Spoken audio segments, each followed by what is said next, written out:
Welcome to Walk the Talk with me, Dave Thomas. Thank you for downloading this edition of the programme. I do hope you enjoy it. Lynne Wilkins has spent most of her career in public relations before going into recruitment. It was a chance meeting that led her down the path into becoming a cognitive hypnotherapist, proven techniques that helped her through her own childbirth experiences. In this episode, we talk about the different therapies available, how to overcome stress and linking the unconscious mind to our everyday lives, and how it affects how we deal with situations.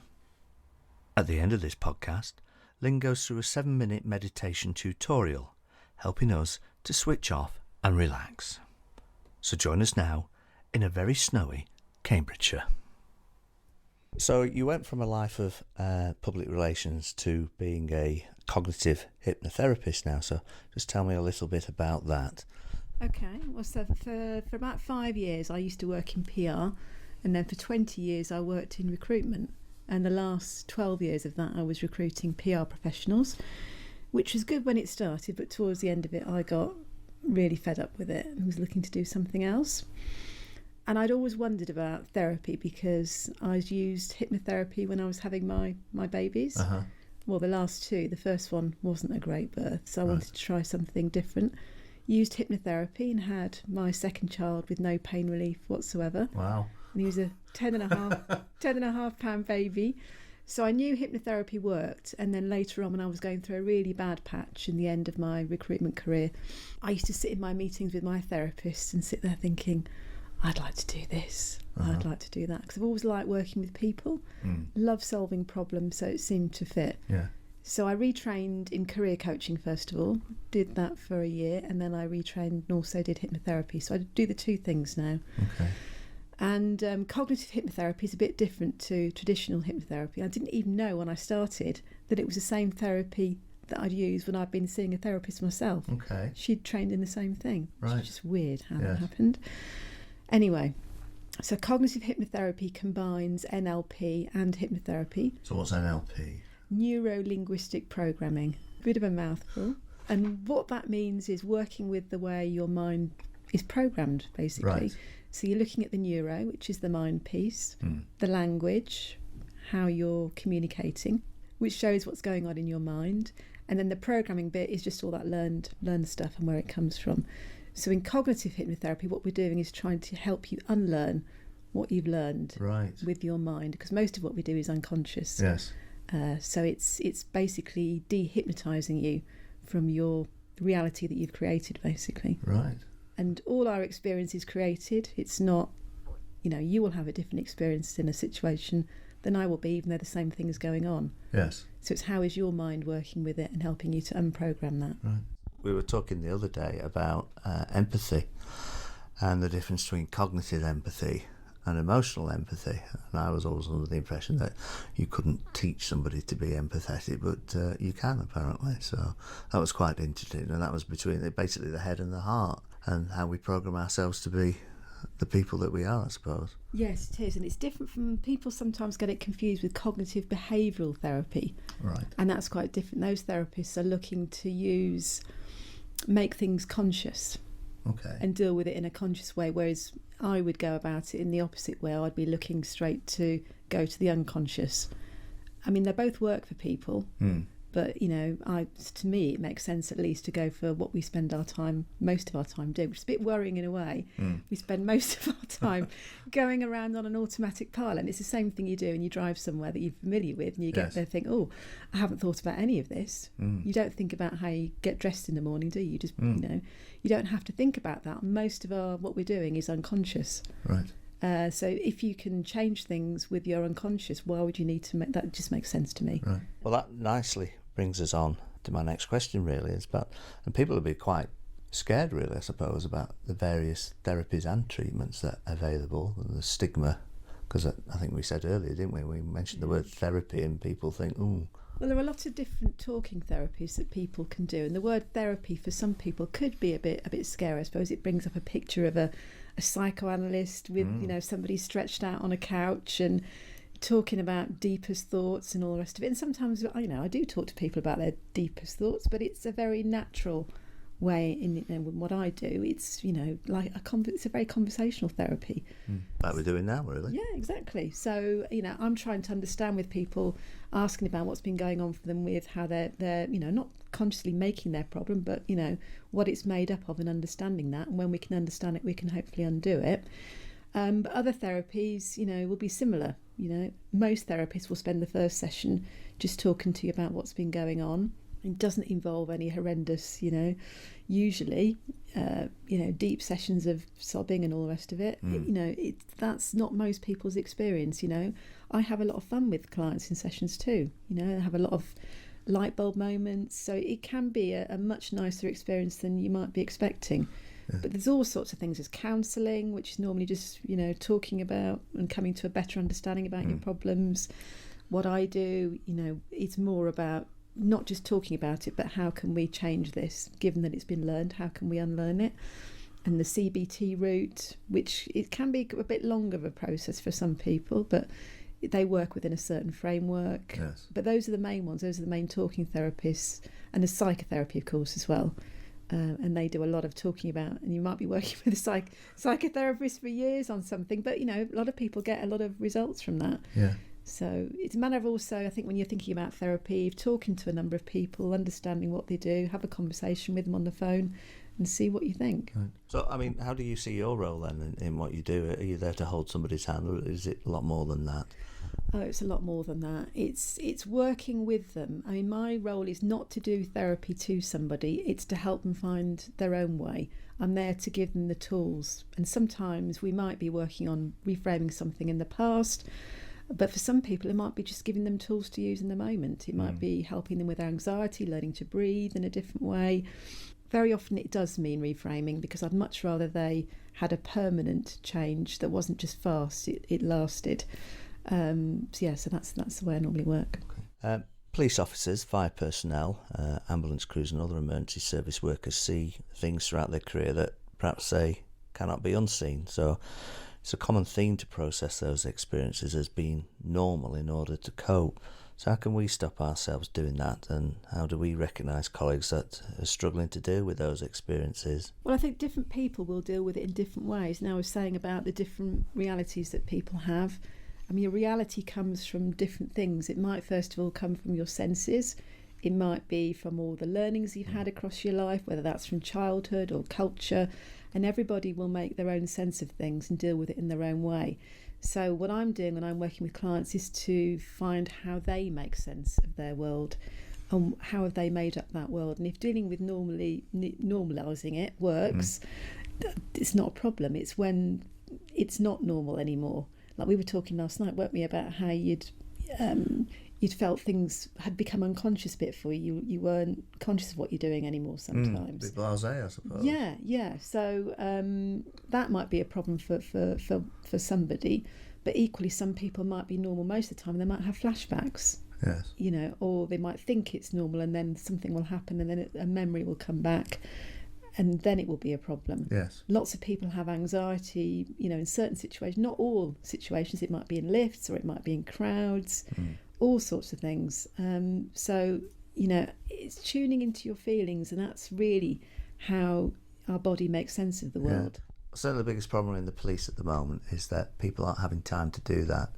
So they're going from one job to another job, and that they're seeing some awful things and they're not having time to process it.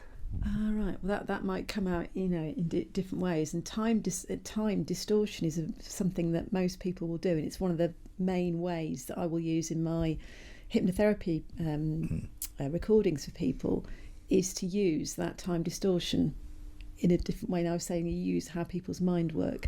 Most people's mind will work with time distortion. Time is not, a steady concept.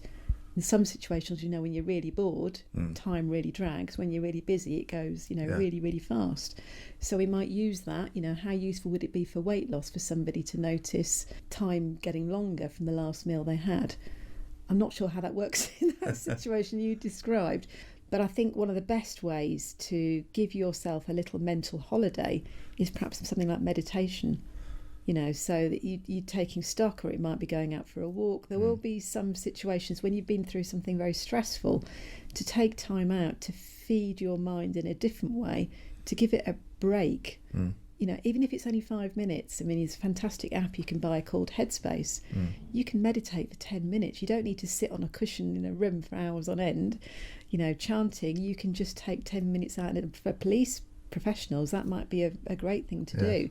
You know, even in the car, just before you go on your beat or whatever you call it, just take 10 minutes out, listen to this Headspace app, and tune out for a bit, and just give your mind a rest, because even though you might not think you're processing it, it's there somewhere in your head.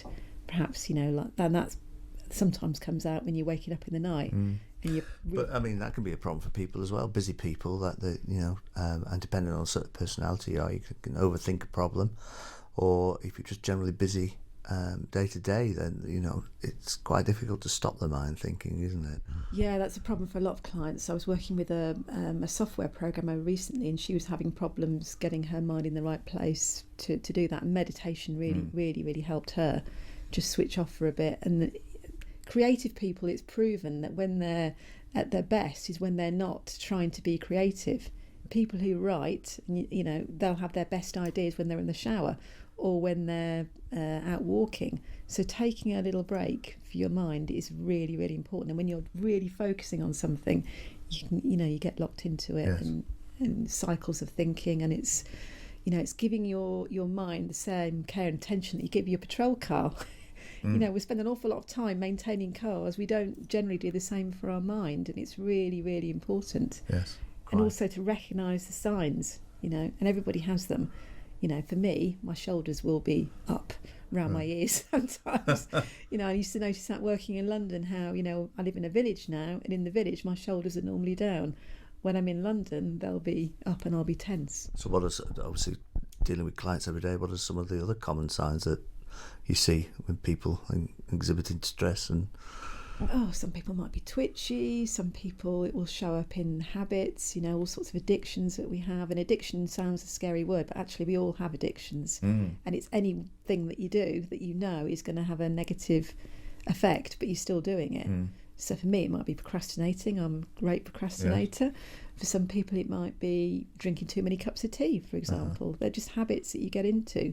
Yeah. And whether it's an addiction or whether it's a dependency, and a dependency is slightly different. That's when you're moving away. You're doing something to move away. Yeah. And for some people, that might be a chocolate bar or whatever.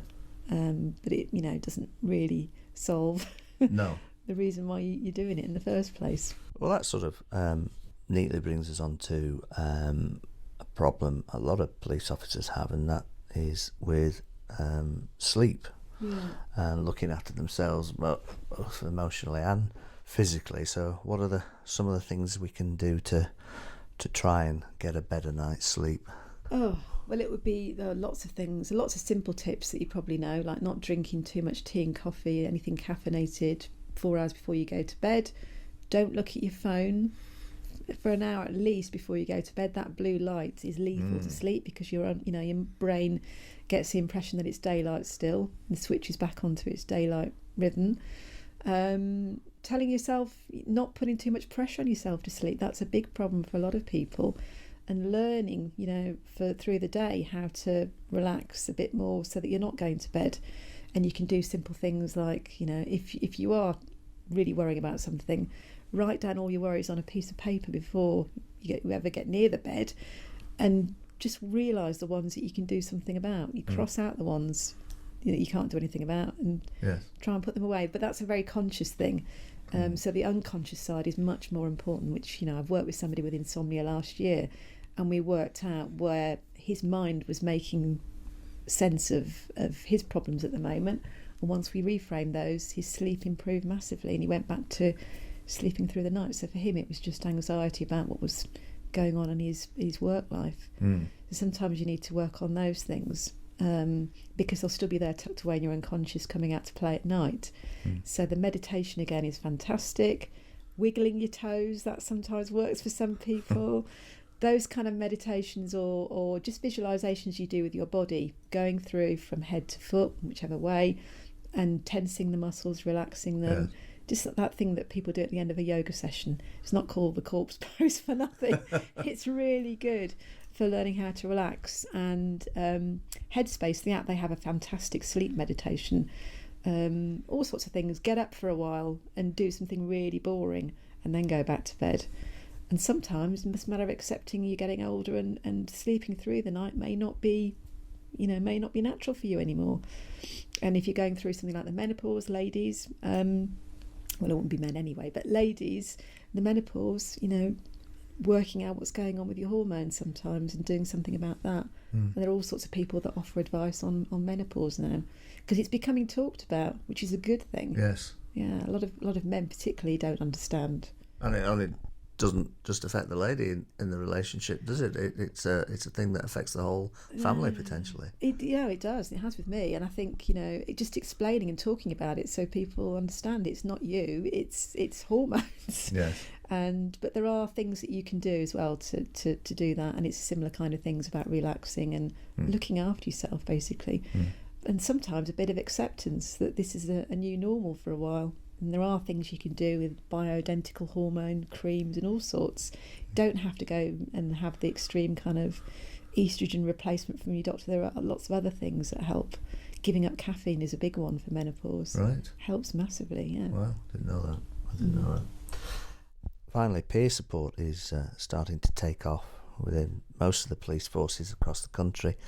It's not so much about giving advice, but simply listening. So how can we become better listeners so that we can support each other? I think just notice what's going on with your colleagues. And if you're noticing behaviour which is slightly out of character, just ask them if they're okay, and don't hide things. If you're aware that you're behaving a bit more, and the standard, I do it with every client, outcome measures that your GP gives you for depression and anxiety, the kind of things, do you notice your colleagues eating slightly more than normal, or are they a bit more lethargic, or just notice those little changes about them.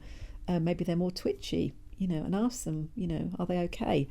It doesn't have to be, if they don't want to talk about it, fine, but actually just noticing your colleagues, what's going on, and encouraging them to talk about it. It doesn't have to be a deep conversation. It could just be a chat over a coffee, how you getting on, noticing, whatever you've noticed, just wondering if you're okay. Yeah. And I think part of the stigma is not only for the person sharing the problems, but it's also a stigma for people feel reluctant to ask people if they're okay. It's a very macho sort of environment within the emergency services. Yeah, well, I think, what I've explained to my boys, I've got 2 boys, and, talking about feelings is really, really important, because how you're feeling is how your body communicates what's going on in your mind. And with things like stress, that recognising those feelings first of all, and it comes out in your behaviour in all sorts of different ways. But talking is just the best thing possible. Also starting to recognise what might be going on in you that is slightly out of character for you, and not being scared to ask for help, or go and see somebody, or go and talk to somebody, whoever that might be for you. It might be a relative, it might be a colleague, whoever you feel comfortable with you, and just listen. You don't listen to, and sometimes it is just listening. It's not actually saying anything, or it might be just a rub on the shoulders. With my boys, always try and say to them, it's stronger to talk than actually it is not to talk about it. And I'd be really upset if I didn't know what was going on, more than if they told me something dreadful. Yes. I mean, you can never not love somebody once they've told you whatever's going on for them. Yes. You might not like it sometimes if it's your kids, but it's important to know what's going on. And it's and just to, I suppose, as much in the home as in the workplace, it's creating that environment where people can feel that it's okay to talk. Yeah, well, I had it when I was employing somebody. I had my old business, a recruitment business, and one of my staff told me that she was really depressed, and she was going home every night and crying. In the office, she was fine. And I had a really good conversation. I didn't really know much about mental health then, and it scared me to start with when she told me. But actually, it was really good to find out how to help her. I looked into it, and asking her what worked for her. What worked for her wasn't sympathy. She didn't want that. What she wanted was to not ask her how she was, So for some people, actually, you need to tune into what helps them. Yes. And for her, it was, she needed, I said, we agreed that if she was having a really bad day, she just needed to call me and tell me. Yes. And I would, and we actually paid for some therapy for her as well, which helped her. But just to tune into what she needed. And it was, she was very grateful. So, that helped and she came through it. And for her, it was a temporary thing. She revealed to me that she suffers from seasonal affective disorder. When in the winter she gets, she's more liable to get depressed. So she got a light. So I said she needed to be at home with a light for a morning, then that was fine. I'd rather have a good employee mentally as well as she can be than have somebody who's unhappy at work. Yeah. I think that's a point that a lot of employers miss, is that if they don't look after their staff, then ultimately it's their business that suffers. Yeah, it is. It's all about meeting needs, and that's one of the greatest things I learned as an employer, that when you meet people's needs as far as you can, then they're going to be much happier and they'll work better for you. They'll be more productive and you'll have a happier work environment. So if you're noticing people, if you're aware that your needs aren't being met, that's something that, is good to talk about with your employer. People have all sorts of emotional needs and they're as important as their physical needs. So need for privacy, need for autonomy, need for recognition, all those things, there's loads of them.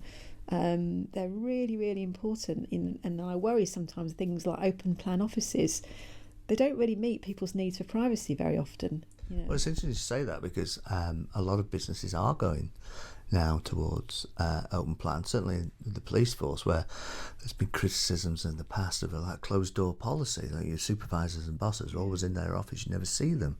So we've sort of gone more towards an open plan office now to get them out of the office.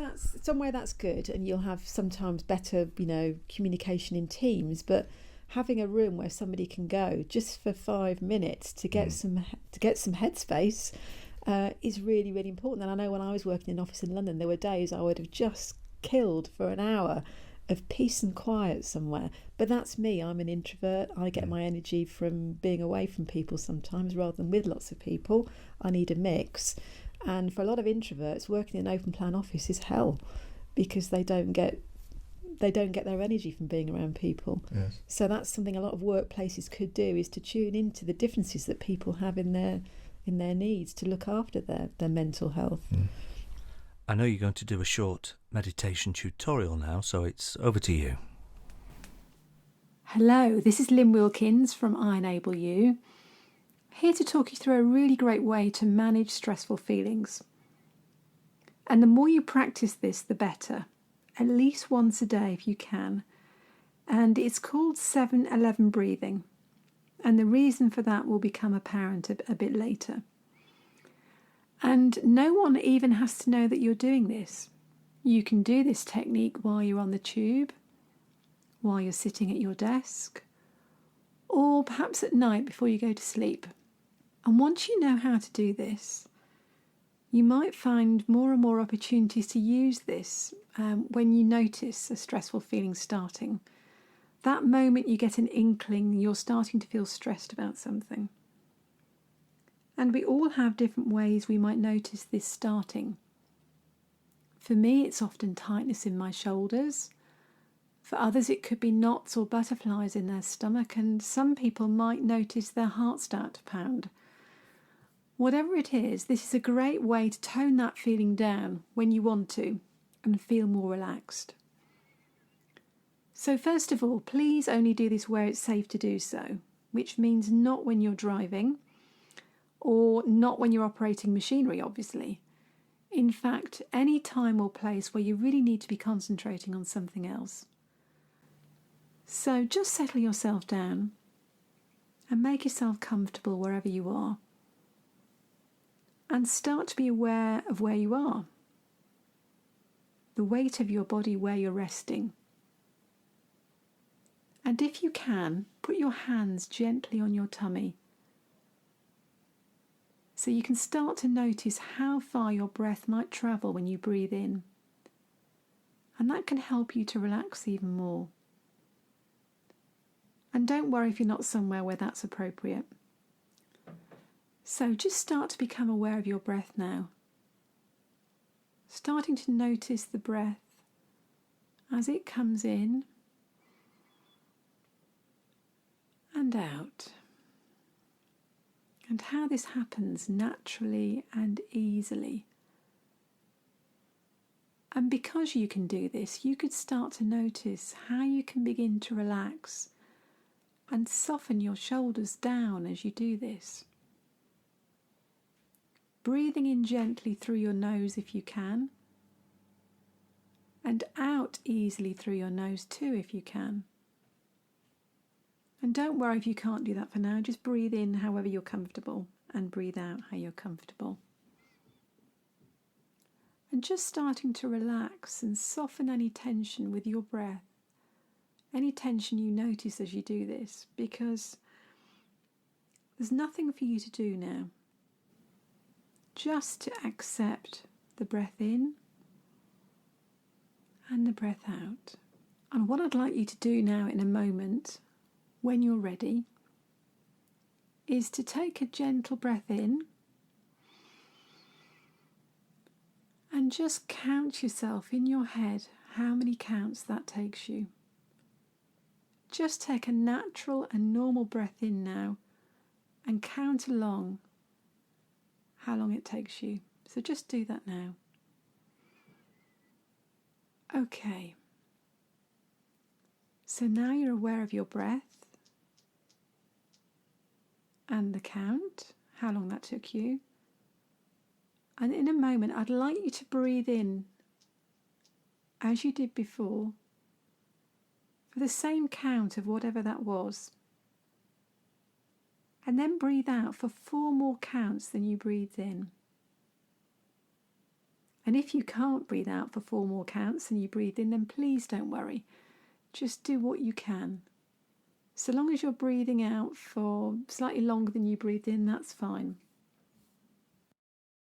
So let's just try that now. Breathe in for your count. And gently out again for 4 more counts than you breathed in. And again, breathe in for your count. And gently out again for 4 more counts than you breathed in. And some people will breathe in for 5 and out for 9.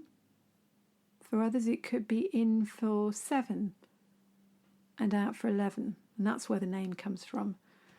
It doesn't matter really. Just use the combination of breathing more out than in that feels comfortable for you.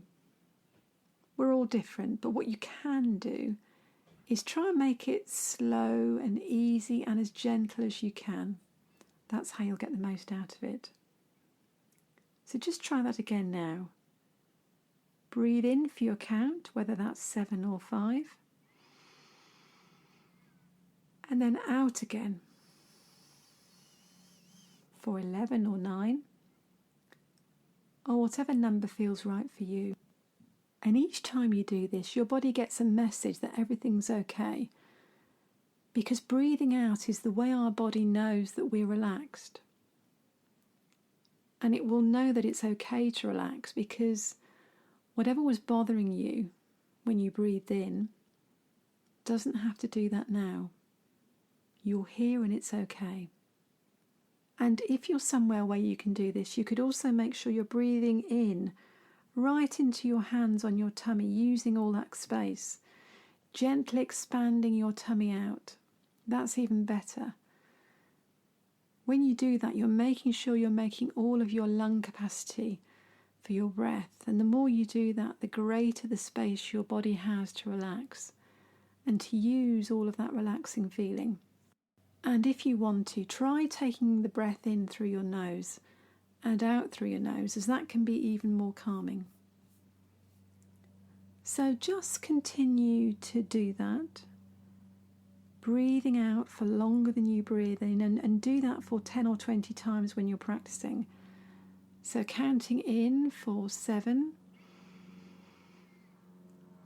and out for 11 or in for 5 and out for 9, or whatever numbers feel right for you.